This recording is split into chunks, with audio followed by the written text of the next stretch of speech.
Hello and welcome to Module 10, Network Services. So this is really the application layer. We'll talk about different types of application layers that are available, just the most common ones. So remember to take the notes that I asked you to. So we'll talk about specifically the DHCP, how that works and what do we need it for, the DNS server, what is NAT, FTP, the email, and the HTTP. Okay, so let's begin. What is the dynamic host configuration protocol?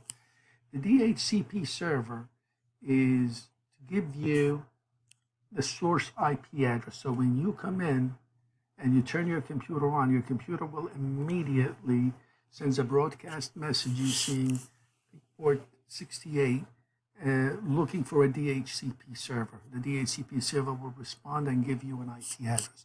That's assuming that you have not have an IP address that is static. That means you have typed in an IP address on your computer. If your computer is set to look for a DHCP server, and by default it is, it will look and get its source IP address. Remember, every device needs a source IP address, and the IP address identifies the location that you are in. So when you move from one place to another, different DHCP servers will give you different IP address to identify where you are. So please write the first 2 bullet points here. All right, so when you turn your computer on, you are the client. There are 4 handshaking signals that goes between you and the DHCP server before you are giving your IP address, your IP address configuration.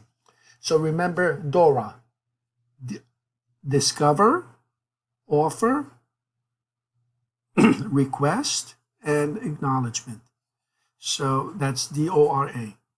So the first thing you do is you send out a DHCP discover. You're looking for a DHCP server, your broadcast message.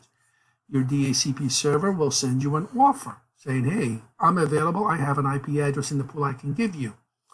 Then you as a client will send back a request saying, yes, please give me an IP address. I accept your offer.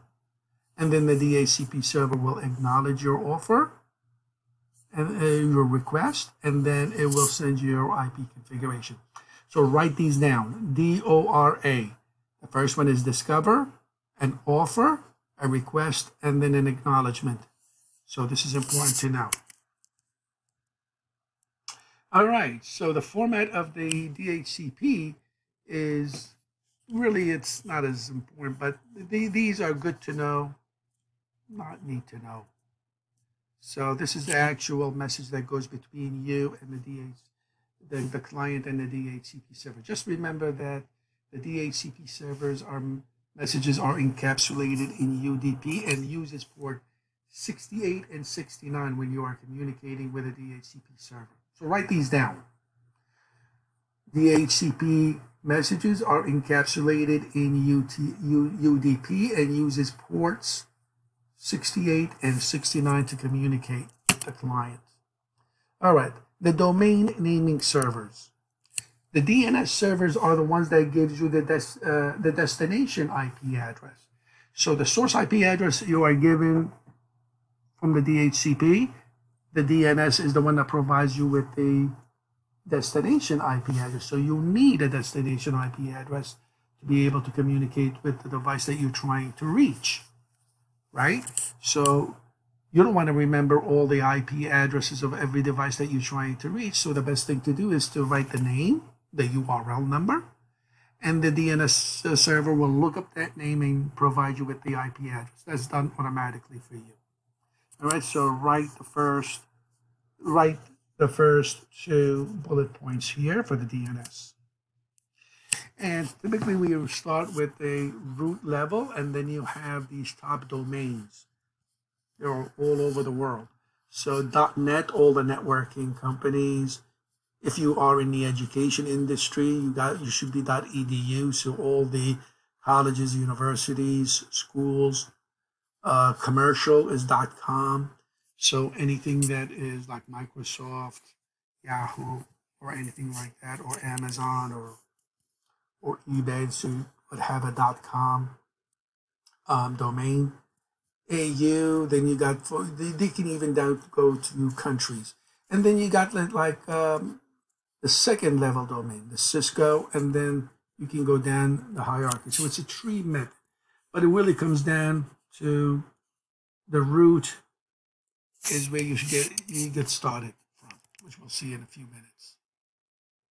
Okay, so the lookup process, you start from the root, and then you start breaking down, going down this way. So here's a typical thing that you would take. So step number 1, please write down the steps. FQDN stands for Fully Qualified Domain Name. And what that means is this is a fully domain qualified name. The HTTP www.cisco.com. So when you write this in the URL, you are requesting the IP address. You don't have to type this if you know what the IP address is. So what your computer does, it goes to the .com domain, look up the name Cisco, and provide you with an IP address. And when you are provided with an IP address, you are going to a World Wide Web server trying to get, by default, a file called index.html. And you are using the hypertext transfer protocol to transfer that index.html file from the World Wide Web server to bring it to your browser. So really we did two things here. HTTP, how HTTP works, and the World Wide Web. So when you type this in, you're looking for the Cisco inside the .com domain. All right, so here are the two steps and follow. So Cisco.com, they give you this IP address. You go to that IP address to grab the index.ht. So you go to the DNS, you look up the name, right? It gives you the IP address. You put that as the destination IP address. Then you go to that server to grab the index.html file. Okay, and here's the DNS format. It uses port 53. Okay, because sometimes, by the way, also port 53, it could be internal or it could be external. DNS can use TCP protocol or UDP. That's the only really protocol that I'm familiar with that will use both, either or. If the DNS server is internal within the LAN, most likely it will use UDP. Otherwise, sometimes you can use TCP if you wanted to go outside. If the DNS response exceeds 525, we'll talk about the dynamic DNS in a few minutes. So write the first bullet point here. You need to know what that port number is.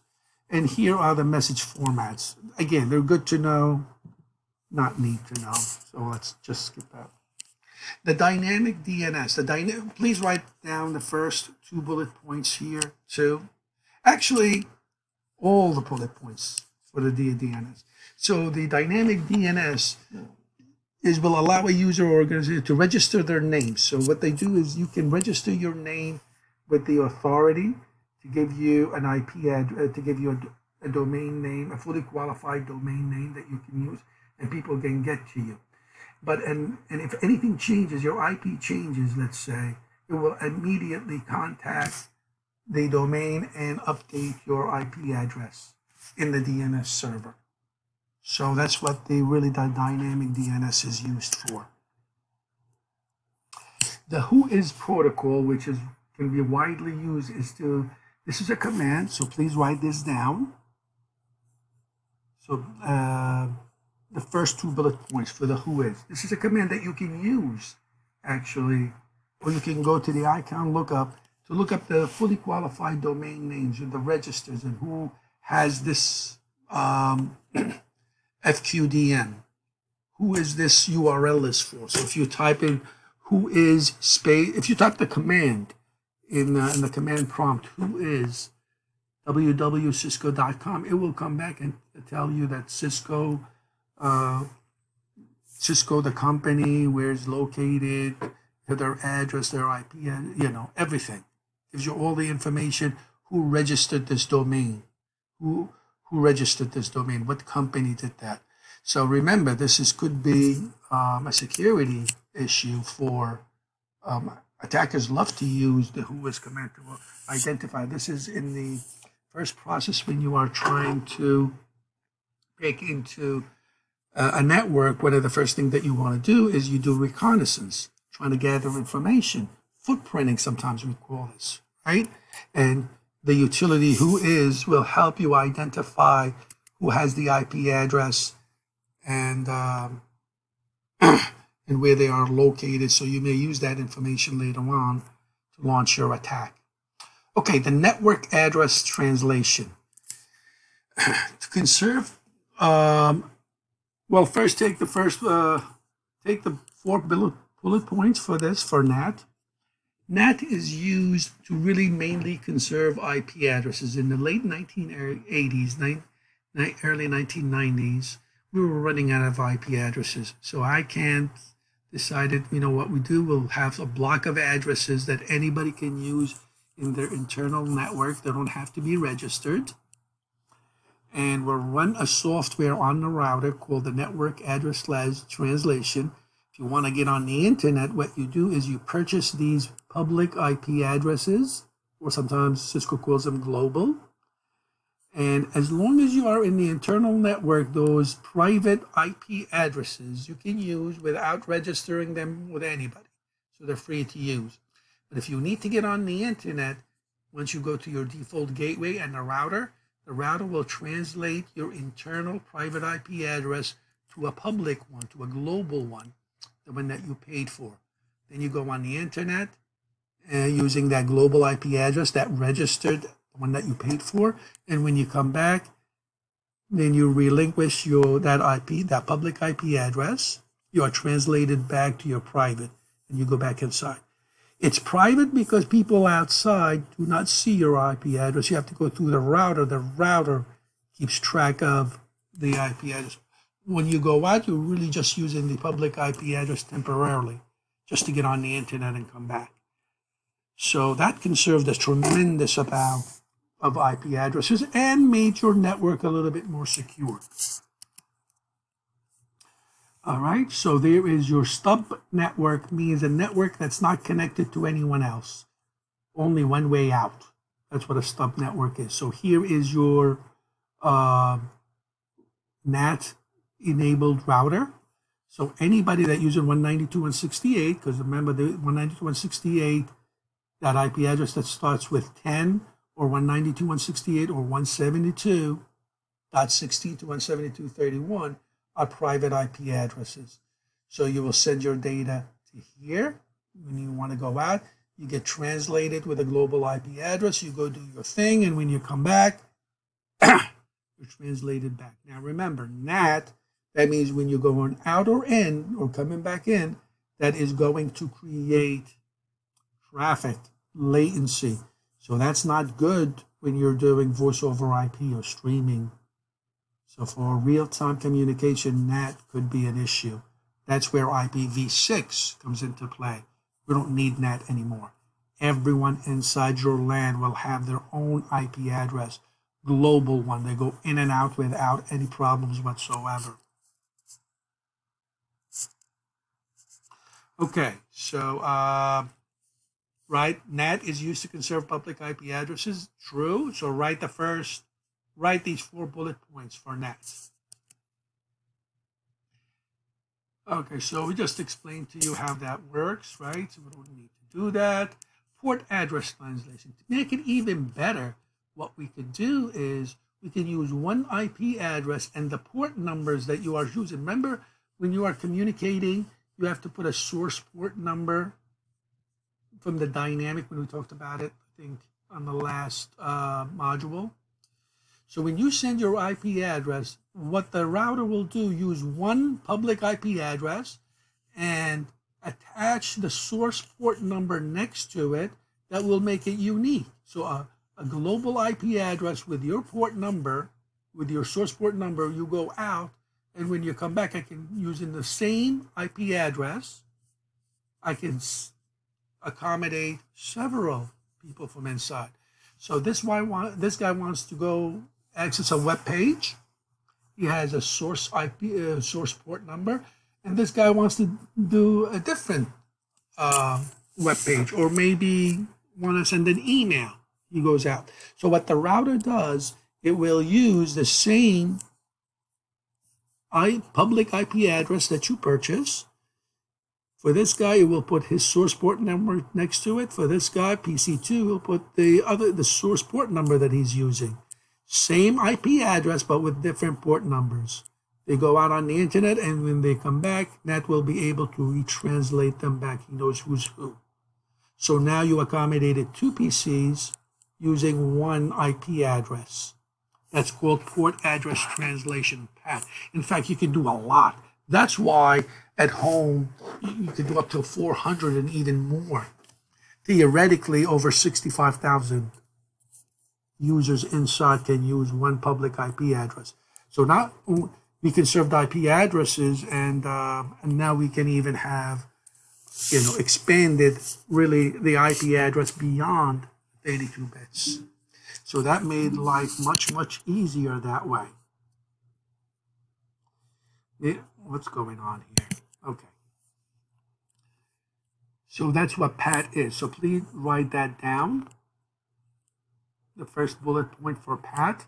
This is why you at home, you can have one IP address taking care of several networks, several devices at home. You can have your TV, several laptops, phones communicating at the same time with one IP address, because your router at home is running PAT, the port address translation.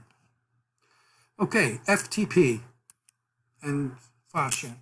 So there are two main protocols that allow you to upload and download files to servers. One is FTP, which allows you to download and upload files from a server, and it's connection oriented. It uses TCP, and you have to have a username and you get authenticated. TFTP, on the other hand, is if you are within the LAN and you want to upload and download devices to a device that you are directly connected to. So please write these down, and it's important to write down the ports for FTP are ports 20 and 21. And for TFTP is 69, UDP 69. The other two are TCP ports. Okay, so in the lab, you'll be uploading and downloading files from the router. Or let's say you want to back up the configuration file of a switch or the router. You would use TFTP. So your PC will become a TFTP server. You can upload and download files very, very quickly. SMP, the server message block, is really is a client-server protocol. This is for mainly what Microsoft Server 2019 uses for you. You can upload and download files, and you can use drag and drop to save files in this structure. So please write this down. This is mainly what Microsoft uses, so you can upload files and download files to your server, not necessarily on the internet. And it uses the structure, the hierarchical method that is being used in Microsoft Windows. And you guys are all familiar with this. So when you see this local C drive and all the folders in it, we are really using the SMP protocol to save files. You can do that right on the server. And you can copy files, delete files, and all of that. Okay, email. So there are really two email servers. One is the SMTP, the Simple Mail Transfer Protocol. So when you send out email, this is important to remember, when you send emails, you're sending your email to an SMTP server, wherever your SMTP server is. Simple Mail Transfer Protocol. You send it to the server that's going to send your email. When you retrieve email, you retrieve it from a POP or an IMAP. So there are two different servers. One server you send your email to. The other server is where you receive your email from. Okay? So SMTP, please write the 4 bullet points for it. Again, your SMTP, which has port number TCP port number 25, which is also good to remember, right there. You send your email to, and then ultimately you'll end up on a POP, post office server, where the other guy will retrieve it. POP3, the post office protocol version 3, is the most widely used. It has TCP port number 10. Again, write these down. These bullet points down. So, and there's another one. There's the IMAP. The difference between the Internet Messaging Protocol, please write these down also. The difference between IMAP and POP3 is if you retrieved your email from a POP3 server, the POP3 server just gets rid of it, deletes it. But IMAP will still keep a copy. So if you are at work and you looked at your email using a POP3, and if you went home and try to get it again, look at it again, it's gone. But if your email was on an IMAP server, it will still be there. That's the main difference. So a lot of companies will use IMAP. HTTP, the Hypertext Transfer Protocol. I think we discussed it a little bit earlier. So let's take a look at this. Uses port 80, remember that. But here's what I need you to do. So when you type this URL, this is what happens. Let me repeat this again. You're going to the DNS and the .com domain. You'll look up Cisco in the domain for the record, and you'll get an IP address. They'll send you the destination IP address. Then you encapsulate your packet with that DNS, and you're going to a World Wide Web server where that IP address is, that server is, the IP address of that server. When you get there, you are looking for an index.html file. By default, all World Wide Web servers, they must have a file called index.html. Then you, using HTTP protocol, the hypertext protocol, you start sending messages to this server requesting the index.html file. And they'll send it to you. The only problem, they send it to you, your browser will look at the codes, the HTML codes that are in this document called index.html, and will display it on your screen. The only problem is HTTP, when you're transferring the data back and forth, when you're communicating with that server, everything is in clear text. So that's probably not a good idea, and you want to use HTTPS. All right, so those are what I just explained to you. You can read them. So this is good to know. You don't have to get into a lot of, but this is an example of this URL and the details of what they are. Okay.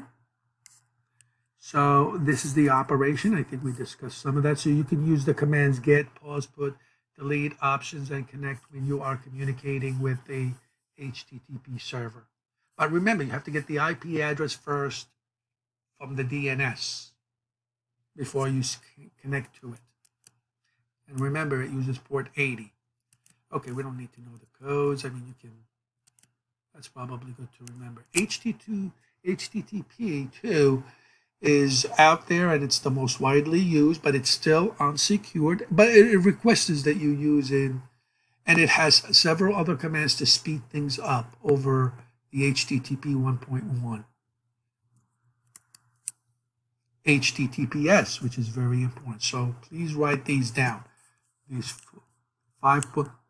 So the HTTPS secured, what it actually does is it creates like a VPN using SSL, secure socket layer, or TLS, before you even send any data. So all the data that is transported between the client and the server are all encrypted